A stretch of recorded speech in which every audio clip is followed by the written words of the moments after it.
नमस्कार दोस्त, आपका स्वागत है। दोस्तों, महाभारत ग्रंथ में मनुष्यों को भोजन करते समय कुछ जरूरी नियम बताए गए हैं।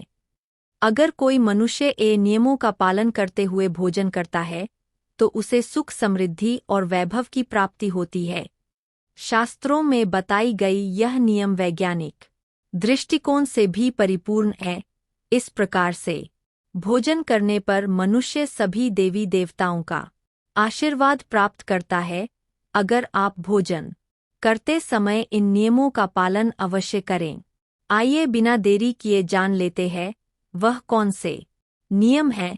उससे पहले अगर आपने चैनल को सब्सक्राइब नहीं किया है तो इसे कृपया तिलक की आवाज चैनल को सब्सक्राइब कर लीजिए और वीडियो को लाइक करना ना भूले। सबसे पहली बात, भोजन करने से पहले 5 अंग, 2 हाथ, 2 पैर और मुख इनको अच्छी तरह से धोकर ही भोजन करना चाहिए। भोजन से पहले अन्य देवता एवं अन्नपूर्णा माता की स्तुति कर के उनका धन्यवाद देते हुए तथा सभी भूखे प्राणियों को भोजन प्राप्त हो, ईश्वर से ऐसी प्रार्थना करके भोजन को शुरुआत करनी चाहिए। भोजन बनाने वाली महिलाओं को स्नान करके ही शुद्ध मन से मंत्र जप करते हुए ही रसोई घर में भोजन बनाना चाहिए।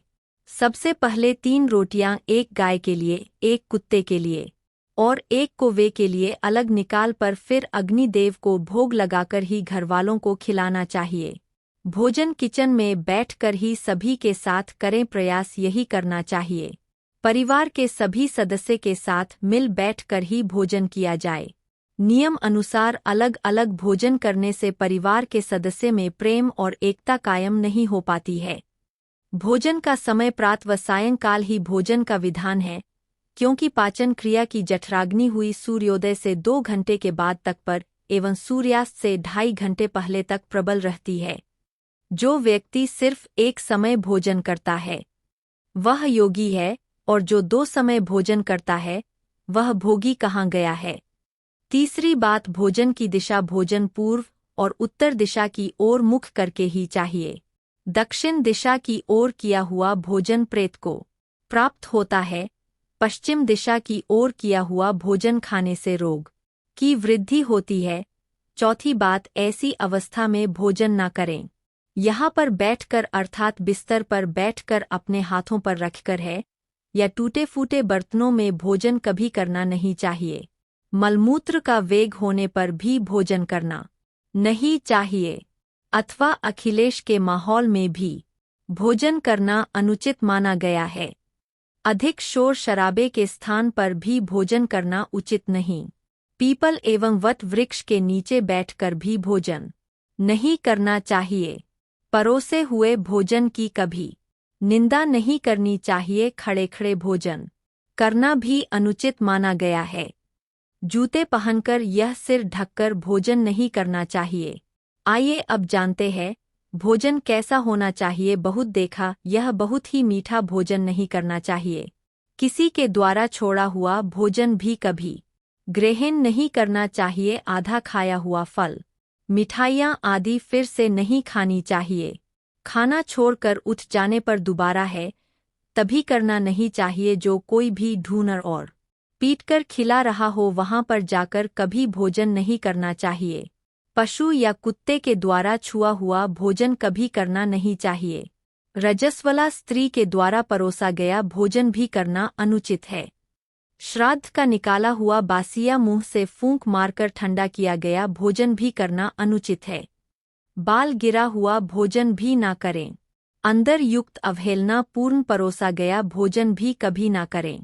कंजूस के द्वारा वर्षा के हाथ का शराब बेचने वाले कर दिया भोजन भी और ब्याज का धंधा करने वाले व्यक्ति का भोजन भी कभी करना नहीं चाहिए। छठी बात, भोजन करते समय ध्यान रखे भोजन के समय मौन रहे। रात्रि के समय भर पेट न खाए। अगर भोजन करते समय बोलना आवश्यक है तो केवल सकारात्मक बातें ही करें। भोजन करते समय किसी भी प्रकार की समस्या पर चर्चा न करें। भोजन को बहुत चबा चबा कर खाए। सबसे पहले मीठा, फिर नमकीन और अंत में कलवा खाना चाहिए। थोड़ा सा भोजन करने वाले को और गे आयु बल सुख सुंदर संतान और सौंदर्य प्राप्त होता है। 7 बुध भोजन के पश्चात क्या नहीं करना चाहिए। भोजन के तुरंत बाद पानी या चाय नहीं पीना चाहिए। भोजन के पर 4 घुड़सवारी, दौड़ना, बैठना, शौच आदि प्रकार के कार्य नहीं करने चाहिए। भोजन के बाद क्या करें? भोजन के पश्चात दिन में भोजन करने के पश्चात टहलना चाहिए और रात्रि के समय 100 कदम टहल कर बाईं करवट में लेटना अथवा वज्रासन में बैठने से भोजन का पाचन अच्छे से होता है। भोजन के घंटे के बाद मीठा दूध एवं फल खाने से भोजन का पाचन अच्छी तरह से होता है।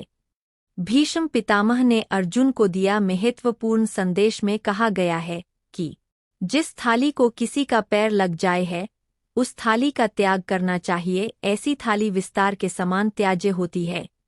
भीष्म पितामह कहते हैं कि भोजन के दौरान थाली में वाला आने पर उसे वहीं पर छोड़ देना चाहिए। बॉईल आने के बाद भी खाए जाने वाले भोजन से दरिद्रता का सामना करना पड़ सकता कि भोजन पूर्व जिस थाली को कोई लाइक कर गया हो, ऐसे भोजन को भी कभी ग्रहण नहीं करना चाहिए। इसे किचन के सामान छोड़ देने वाला समझना चाहिए। बीच में पितामह ने अर्जुन को बताया कि थाली में है, भाई भाई भोजन करे तो अमृत के समान हो जाती है। ऐसे भोजन से धनधान्य, स्वास्थ्य और लक्ष्मी की वृद्धि होती है। मिश्र व पितामह के अनुसार पति पत्नी को एक ही थाली में भोजन करने को निषेध माना गया है। बीच में पितामह के अनुसार की थाली में पति पत्नी भोजन करते हैं तो ऐसी थाली मादक पदार्थों से भरी मानी जाने वाली होती है।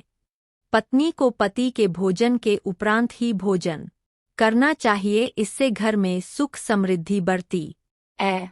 तो दोस्तों, यह थे वह महत्वपूर्ण बातें यह जो महाभारत में बताई गई है। अगर यह जानकारी आपको पसंद आई तो वीडियो को लाइक करें, कमेंट करें और इनबॉक्स में जय मां अन्नपूर्णा लिखिए। साथ में इस चैनल तिलक की आवाज को सब्सक्राइब करें ताकि आप ऐसा आध्यात्मिक जानकारी वाले वीडियो देख सकें। सभी को मेरी तरफ से बहुत बहुत धन्यवाद।